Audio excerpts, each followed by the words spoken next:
Nathan, you're on a panel on Wednesday at USD to talk about civility and respect in politics, something that seems to be missing in today's environment. Is that the reason you became an independent?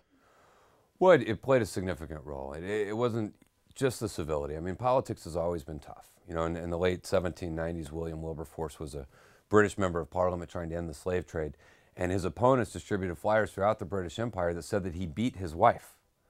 The only problem was he had never been married. So politics have always been rough. There's always been unsavory characters. My frustration as it relates to civility is a lack of willingness to say we can sit down and negotiate in good faith, that we may view things differently, but we have a common good, which is advancing our city or state or country. And that's what I really think we're missing. You know, in 1983, you know, Ronald Reagan and Tip O'Neill had the ability to sit down and to save Social Security. And Tip O'Neill said we're going to cut benefits, and Ronald Reagan said we're going to raise taxes. But they did the right thing for the country, and that's what I really think is missing today. Do you think it's better or worse today than it? I think it's worse. I mean, I've talked to a lot of folks that were around in previous decades, and I said, compare and contrast. Is it just the way it's always been, and we complain about it more? And they said elections have always been tough, and there's always been the rough and tumble of politics. But what there used to be was a basic belief, an optimism, a hope that we can solve these problems. We can fund our schools. We can create jobs, we can build infrastructure.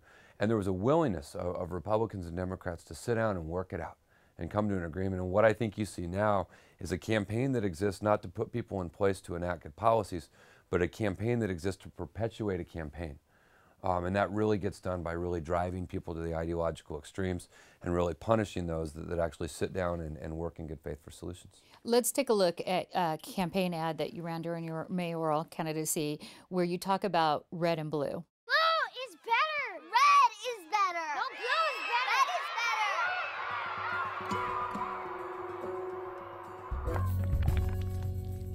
better. If you're tired of partisan politics, vote Nathan Fletcher for mayor. He's not a Democrat, he's not a Republican, he's an American. No red, no blue, purple instead. But you've also talked about politics not being black or white. What do you mean by that? Well, what I mean by that is you've got to have the willingness and ability. You learn a lot when you sit down with someone who has a different life experience, maybe comes from a different political party and has a different perspective. But that requires you actually sitting down. And I believe in my heart that everyone that runs for office runs with the best of intentions. They want to solve problems. They want to make the world a better place. We may disagree on how we do it, but you got to have that willingness to sit down and negotiate in good faith. You know, I sat down with Governor Jerry Brown and we negotiated closing a tax loophole that would raise taxes by $1 billion, but we were going to provide relief to businesses. It was the right thing to do. And in an ideologically driven world, the far right will say it's bad, the far left will say it's bad. The people that say it's good is a small business owner who's trying to actually hire someone.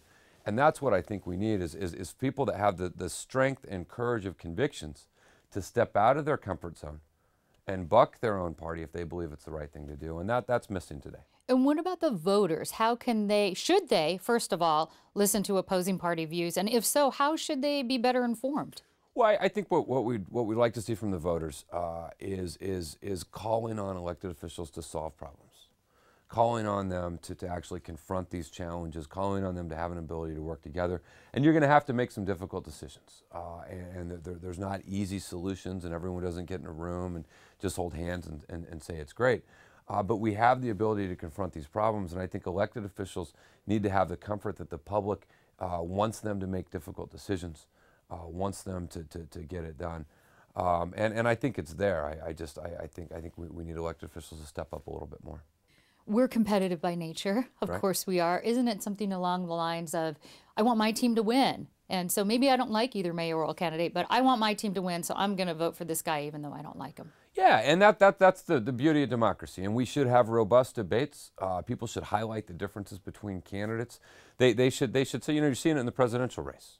You know, we're having a real debate about taxation and who should pay and what it should fund and where it should go, and there's clear differences between the two. What I care more about is this notion that when the election's over, the election's over. And the purpose of the election was not to perpetuate one party's dominance or to set up the next election. The purpose of the election was to put in leaders who will now set aside their differences and do what's best for the country.